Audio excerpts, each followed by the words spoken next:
السلام علیکم، میں ہوں روشن دین دیہامری۔ ناظرین، آج ہم دو انٹرنیشنل ایشو کے اوپر بات کریں گے۔ ایک جو ہے انڈین گورنمنٹ، خاص کر جو مودی گورنمنٹ نے ہندوستان کی جو مسلم ہسٹری ہے اس کے حوالے سے ری رائٹ کرنے کی پلاننگ ان کی آگے ہیں۔ دوسرا جو ہے وہ فلسطین کے حوالے سے، وہاں پر اسرائیل جو ہے وہ بار بار ان کے اوپر مسلسل حملے کر رہے ہیں۔ اچھا، ہندوستان کے حوالے سے یہ ہے کہ جو مودی گورنمنٹ ہے انہوں نے سلیبس کے اندر کچھ چیزوں کو ری رائٹ کرنے کی کوشش کی ہے، لائک مسلم وہ ہسٹری جو مسلم جو ایک ان کا بڑا ہندوستان کے اندر ایک بہت بڑے عرصے تک ہندوستان کے جو ہے گورنمنٹ کرتے رہے ہیں، ان کے گورننس دیتے رہے ہیں، وہ 1000 کے بعد سے لے کر تقریباً 19ویں صدی تک، مغلوں کا دور ہو یا اس سے پہلے جتنے بھی جو دور ہیں، شرشا سوری ہے، یا اس سے پہلے جتنے بھی جو خاندان غلامہ کا جو دور تھا، اس تمام ایرا کے اندر ہندوستان کے جو مسلم جو رولرز تھے انہوں نے وہاں پر بڑی ڈیولپمنٹ کی، بہت ہسٹوریکل کام کیے، بڑے ہندوستان کا جو جی ڈی پی تھا مغلوں کے دور کے اندر 27% رہا۔ ایک ہسٹوریکل بات ہے جو پوری دنیا اس کو مانتی ہے۔ جو برٹش سامراج تھے جو ہندوستان آئے تھے، وہ بھی ہندوستان کو گولڈن برڈز کے نام سے جانتے تھے، سونے کی چڑیا اس کو کہتے تھے، کہ وہاں سے کیسے ہندوستان سے جو اپنے لیے وہ فائنینشلی سٹیبل ہونے کے لیے آئے تھے۔ اب جو مودی گورنمنٹ ہے وہ ٹیکنیکلی جو ہے وہ بڑی ٹیررسٹ مائنڈ کے لوگ ہیں، ان کی ذہنیت کے اندر دہشت گردانہ سوچ ہے۔ تو وہ سوچ کے ساتھ اب ان کا پلاننگ یہ ہے کہ ہم جو ہندوستان میں مسلمز کے حوالے سے جو ایک امیج ہے، اچھا اس امیج کو ختم کرنے کے لیے انہوں نے پلاننگ شروع کی ہوئی، کس طریقے سے ہم اس اچھی امیج کو کنورٹ کر کے ایک اپنی جو ہے وہ مستشرقین کے ایک فیبریکیٹڈ ہسٹری کس طرح سے ایڈ کی جائے۔ اس کے ساتھ ساتھ جو ہندوستان کے جو ریاست گجرات کے اندر مودی نے بڑے پیمانے پر مسلم جو ہے وہ قتل عام کیا تھا، اس کے حوالے سے گزشتہ عرصے میں جو بی بی سی میں ایک ڈاکومنٹری بھی آئی تھی، بڑی ڈیٹیل رپورٹ اس میں بتایا گیا تھا کیسے مودی سرکار نے اس وقت جو سی ایم تھا مودی نے کیسے مسلمانوں کو قتل عام کیا، پھر اس کے بعد اس کا کیا رول رہا، ریکارڈنگز بھی رہی، بہت سارے ہسٹوریکل ایونٹس میں جو اس کے ریفرنسز بھی دیے۔ اب یہ جتنی بھی جو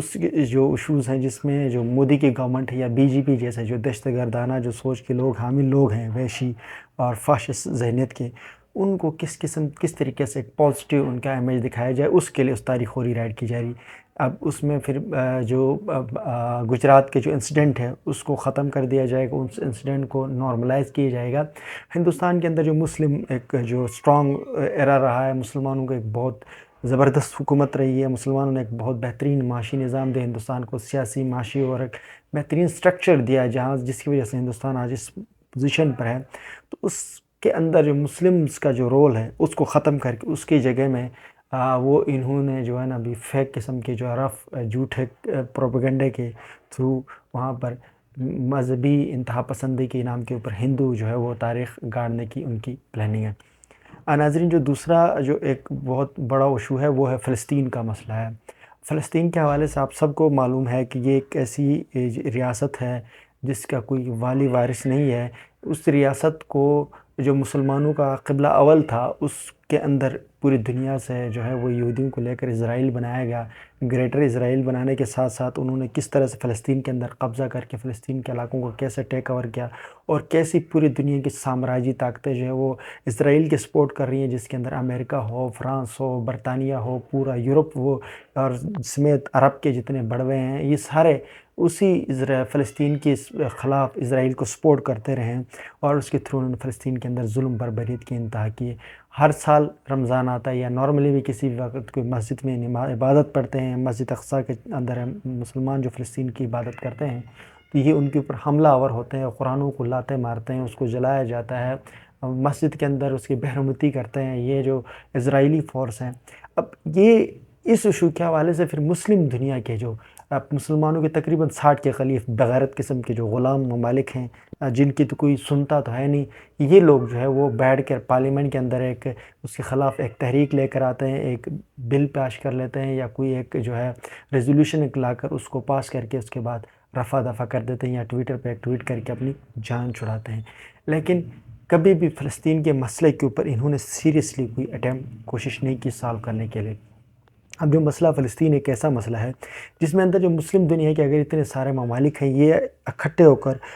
قانونی طور پر اس کے حوالے سے تھوڑی اسٹرکٹنس کر لیں تو یہ مسئلہ کب کا حل ہو چکا ہوتا، لیکن کیونکہ ہمارے مسلم دنیا کے جتنے بھی ممالک ہیں وہ یا تو برطانیہ کے غلام ہیں، یا وہ امریکہ کے غلام ہیں، یا وہ فرانس کے غلام ہیں، یا وہ یورپ کے غلام ہیں۔ اب جو رہتے سہتے تھے وہ چائنا یا رشیا کے غلام ہونے جا رہے ہیں۔ تو یہ جتنے بھی مسلم ممالک ہیں یہ غلام ہیں، غلاموں کی تو کوئی حیثیت نہیں ہوتی۔ تو اب اگر فلسطین کا مسئلہ ہو یا دنیا کے اندر جتنے بھی اور ممالک ہیں، جس طرح کشمیر کا مسئلہ ہے، ڈسپیوٹ جتنے بھی مسائل ہیں، اس کا حل تب بھی ہوگا جب مسلم دنیا کے اندر ایک ان کے اندر اکھٹ ہو، یونٹی ہو، ان کے اندر ایک ان کی طاقت ہو، ملک جو ہے اپنی ان کی پوزیشن شو ہو رہی ہو، وہ ملک جس کی اپنی کوئی سالنٹی ہو، جس کی اپنی کوئی پوزیشن ہو، پولیٹیکل ویل، یعنی کہ وہ کوئی بات کرے اس کی بات سنی جائے، اور ایک آزاد خود مختار جب اس ریاست کوئی ہوگی تو اس کی بات سنی جائے گی۔ تو اس فلسطین کے مسئلے کے حل کا بھی یہی ہے کہ ہمارے جو مسلم دنیا کے اندر جتنے بھی ممالک ہیں، OIC کے ساتھ جو جتنے ممالک ہیں، جو SCO کے اندر ہیں، وہاں سے اس کے اوپر پریشر بلڈ کرنے کی ضرورت، اس پریشر کے تھرو اگر ہم فلسطین کے مسئلے کو حل کر سکتے ہیں۔ ادروائز جا کر اسمبلیوں میں ایک ریزولوشن لانا یا ٹویٹر پہ ٹرینڈ کرنے سے جو ہے نا یہ مسئلہ حل نہیں ہوگا۔ نیکسٹ ویلاگ تک کے لیے مجھے اجازت دیجیے، اللہ حافظ۔